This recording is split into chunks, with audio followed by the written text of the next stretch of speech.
Conciencia y saberes. Conocimiento de todas y todos. Espacio para el diálogo, intercambio de saberes y divulgación de la ciencia.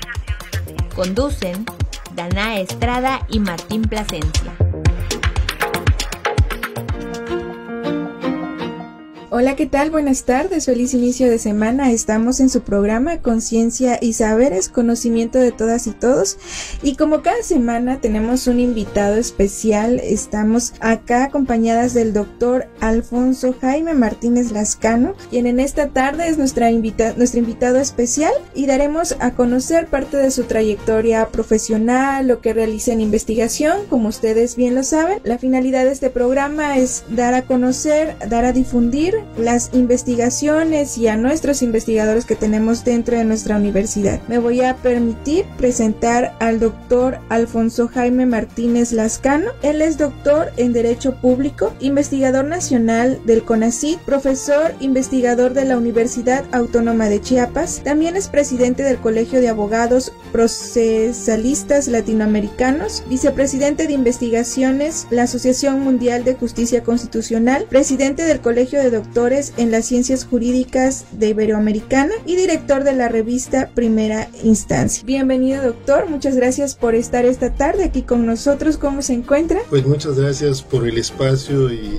muy contento de estar aquí en Radio UNASH. La verdad es que este tipo de espacios son importantes para la difusión de lo que hace la universidad, lo que hacemos los universitarios, y muy agradecidos por la invitación. No, pues al contrario, muchas gracias a usted por estar aquí con nosotros. Y pues bueno, doctor, platíquenos, ¿verdad? Queremos hacer esto una charla amena, estamos en confianza con nuestra comunidad universitaria, que la conformamos pues docentes, jóvenes universitarios y bueno, toda la comunidad en general que se dedica a hacer investigación o que están interesados en hacer investigación. ¿Cuáles son los temas que usted trabaja, sus principales investigaciones? ¿Actualmente está usted trabajando algún proyecto en específico? Platíquenos un poquito, por favor. Sí, muchas gracias. Bueno, yo empezaría con la pregunta ¿qué es la investigación? Y podría tener muchas respuestas, ¿verdad? Pero esa es buscar la verdad de los hechos, tomarles como una fotografía, analizarlos desde una perspectiva crítica, cuestionar todo. Generalmente existen muchos argumentos de autoridad. ¿Qué quiere decir argumentos de autoridad? Que porque ya lo dijo una persona, lo dijo un profesor, lo dijo un científico, ya está resuelto todo. Sin embargo, la realidad es cambiante.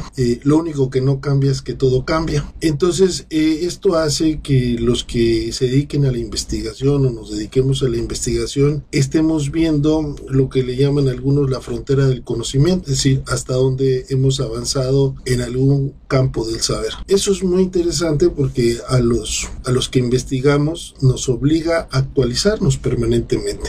Y ese es un beneficio para los que son profesores, para los que damos clases. ¿Por qué? Porque nuestro conocimiento pues está actual. Y esto también es un reto porque muchas veces los planes de estudio, como todo lo que se escribe, se queda encriptado. Y entonces pasa el tiempo y sigue siendo lo mismo, pero resulta que la realidad es otra. Entonces es también una lucha entre muchos dogmas y realidades. Desde luego cada quien tiene su perspectiva. Yo soy abogado de origen. Tengo una maestría en la Facultad de Derecho de la UNASH en Derecho Constitucional y Amparo. Tengo un doctorado en Derecho Público. Llevo más de 10 años de pertenecer al Sistema Nacional de Investigadores, y esto me ha abierto mucho la puerta a partir de un momento importante en mi vida, cuando conocí al doctor Cipriano Gómez Lara, mi maestro, padre académico. Él es profesor, ya falleció, emérito de la UNAM, de la Facultad de Derecho, ahí donde yo estudié la licenciatura. Entonces él me mostró otro camino, que no solamente es el camino de los tribunales o de las audiencias, la vida de los abogados, sino que también se puede hacer ciencia del derecho. Y lo más interesante es que lo que nos enseñó él, todo ya ha cambiado, porque todo, como dije al momento, está en constante evolución. A mí me ha gustado mucho, y la verdad verdad ha sido una experiencia muy buena cuando de repente, porque aparte me dedico al litigio, es decir, llevo algunos asuntos en los tribunales, que eso me ha servido también mucho para la investigación, es decir, aterrizar en la realidad, porque muchos de los investigadores muchas veces estamos teniendo nada más desarrollo de conceptos, pero que muchas veces no pisan la realidad. La práctica. Es decir, toda investigación tiene que tener un efecto práctico. Si no, es un sinsentido. Y entonces, de repente empezaban a aparecer en las sentencias, estoy hablando de hace unos 15 años, que los derechos humanos, que ya hay una corte en San José que se llama la Corte Interamericana de Derechos Humanos, que hay un pacto que firmó México, que es el Pacto de San José, que es la Convención Americana sobre Derechos Humanos, y entonces los derechos humanos empezaron como a expandirse en el sistema jurídico mexicano, y cuando para nosotros los abogados, el campo de los derechos humanos no era un campo de los abogados, era un campo de los filósofos, de los antropólogos, de los sociólogos. Yo les digo a mis amigos, de aquellos que fumaban cosas espirituales, ¿no? Pero de repente aparece que los derechos humanos se vuelven ley, se vuelven principios, y entonces viene un cambio radical en la forma no solamente de operar, sino de pensar. Y entonces los abogados tradicionales, y esto también es una lucha, porque el 80% de las universidades no tienen este campo del saber que yo le he llamado, y es uno de los trabajos que he hecho y he tenido reconocimientos a nivel nacional e internacional, un campo que se llame Derecho Procesal Convencional de los Derechos Humanos.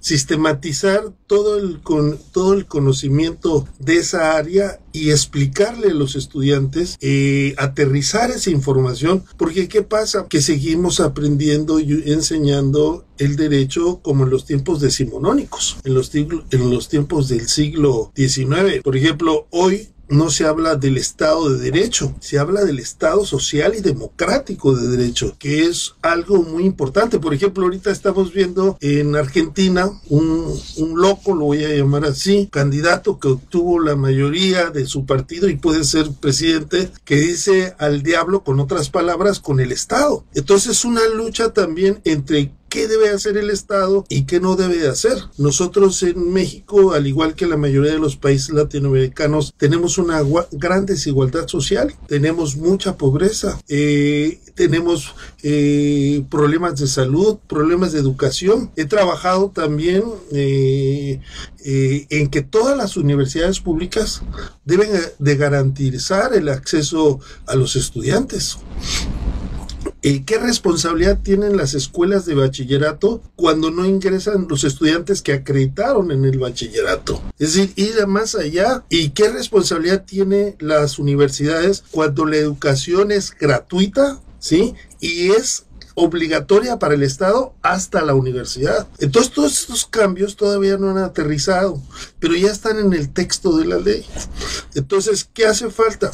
Bueno, el derecho es un producto. Por ejemplo, en algunos países el aborto es un delito. En algunos lugares, como en la Ciudad de México, es un derecho humano interrumpir el embarazo para la mujer. Entonces, si vemos, son concepciones diferentes. Entonces, el derecho es un producto cultural. Entonces, ahora lo que tenemos que hacer es ya no ver esa frase que es muy cómoda, nada por encima de la ley. Claro que debe estar por encima de la ley. ¿Qué debe estar por encima de la ley? El ser humano. La ley es un instrumento. Y México ha sido condenado en este año y el año pasado por 2 casos.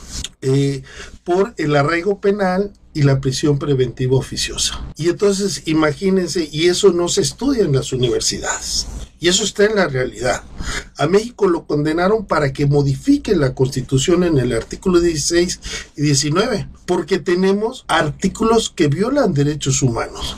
Pero tenemos un dogma que todo lo que está en la Constitución está bien por el simple hecho de estar en la Constitución, pero no analizamos contenidos. Entonces se trata de un salto cualitativo, de analizar realmente qué tiene, por qué lo tiene y cuál es la finalidad de esa disposición. Y si esa finalidad va en contra del ser humano, de la dignidad, pues debe erradicarse, esté en el texto que esté. Entonces, todo esto, yo lo he dicho, estamos inmersos en una revolución jurídica pacífica que todavía apenas estamos despertando. Y ese es más o menos el campo del que me muevo en las investigaciones que he hecho. Pues qué interesante, doctor, todo lo que usted nos acaba de platicar, porque bueno, en este espacio hemos tenido investigadores de diferentes ramas, disciplinas, pero es la primera ocasión que tenemos a un doctor abogado, como usted lo decía, ¿no? Y para la audiencia que nos está escuchando, creo que están igual que yo sorprendidos, porque a veces catalogamos como ciertas carreras que bueno, son...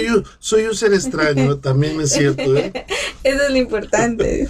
Cada ser es único y especial, sí. Vamos a decir, ¿no? Sí. Y luego catalogamos como que hay carreras un poco más prácticas y otras que se enfocan, entre comillas, ¿no? Como un poco más a la investigación, pero acá usted nos deja un campo abierto de que cualquier disciplina debería estar haciendo investigación, ¿no? Porque cierto es lo que usted dice, o sea, todo es cambiante e incluso las leyes en este caso tienen que modificarse porque estamos cambiando constantemente y todo debe modificarse muy acorde, ¿no? Y en esta rama que usted nos dice, nos platica de los derechos humanos, encontramos otra gama amplia de dónde ir estudiando y haciendo, y creo que nos deja a los docentes también un gran compromiso de interesarnos por estar investigando y haciendo práctica a la vez, ¿no? Tenemos que ir de la mano, o sea, cómo producimos nuevo conocimiento, pero a la vez lo aplicamos, y de esta aplicación surge también otro tema de investigación, ¿no? Sí. Entonces, ¿qué le diría usted a nuestros estudiantes de Derecho? Porque usted comentaba algo importante, ¿no? O sea, fue un maestro el que sembró en usted la semillita por hacer investigación y le abrió otro panorama, vamos a decirle así, bueno, no solamente es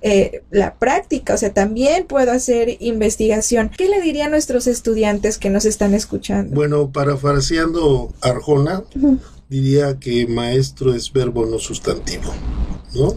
Excelente. Y que maestro es aquel que hace fácil lo difícil. Entonces, cada estudiante, a mí me ha tocado la oportunidad y la lucha por despertar conciencias, de decir, tú puedes hacerlo, y lo que necesitas es que creas en ti, lo que necesitas es transformarte ¿en qué? En lo que tú quieras. Entonces, el maestro es impulsor, no represor. El maestro es amigo, no enemigo. El maestro es quien convive y quien todos los días que ve a sus estudiantes está con su familia. Así es. Entonces, la educación es amor y debe de partir de ese intercambio con respeto. No se vale que lo que yo piense, ustedes deben de pensar, y si no piensan igual están reprobados. Lo que se vale es argumentar, y aquí es muy importante la crítica.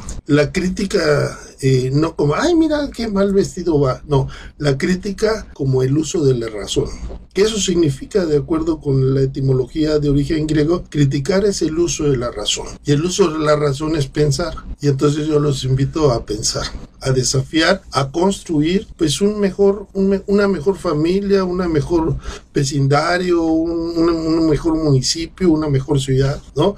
Por ejemplo, ahorita que tenemos el problema de la torre, ¿a quién se le ocurre cuánto tiempo va a hacer las obras viales? ¿Quiénes está organizando esto? ¿Cuánto costó? ¿Por qué no se le informa a la ciudadanía? ¿No? Todos los días tenemos problemas de tráfico, tenemos problemas con la basura. ¿A quién se le ocurre de reorganizarnos? ¿A quién se le ocurre? Esto es bien importante y en eso también estoy trabajando, porque resulta que por azares del destino, por desgracia, una persona llegó a ser internada en el ISSSTE. Estaba inconsciente, estuvo casi 2 meses hasta que murió, pero me percaté de algo que ya me había percatado, pero no lo había pensado porque no me había tocado quedarme en la noche a hacer guardia. Y me percaté que las personas que se quedan a hacer guardia se quedan en sillas de fierro, que terminan enfermas. Aparte, los familiares o los seres que ellos están cuidando a sus pacientes no tienen una atención digna, son tratados de manera injusta por la policía, no tienen un lugar donde asearse, no tienen un lugar donde alimentarse, no tienen un lugar donde dormir,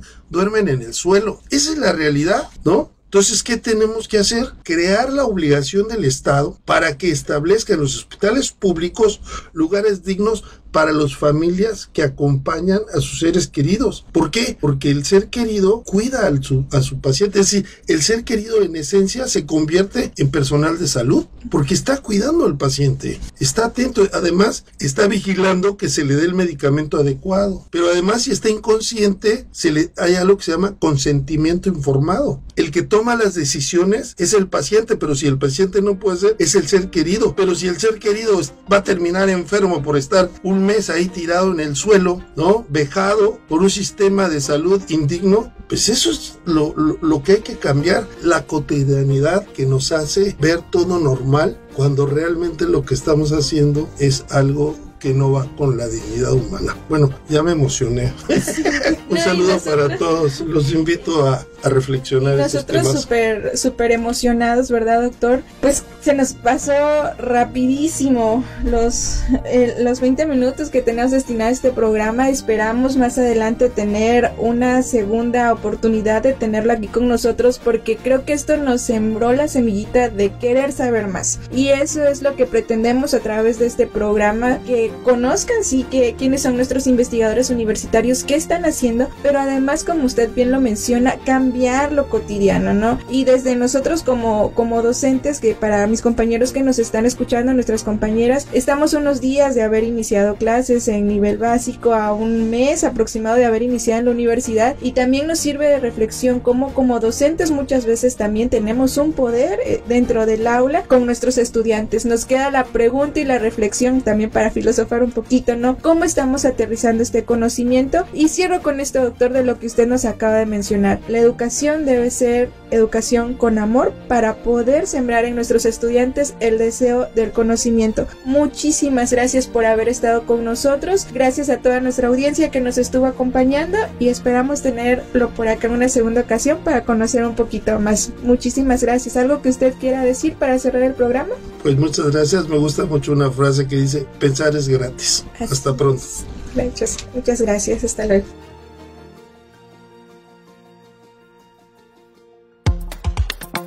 Radio UNACH presentó Conciencia y Saberes, un recorrido por todas las voces que construyen los conocimientos. Conciencia y Saberes.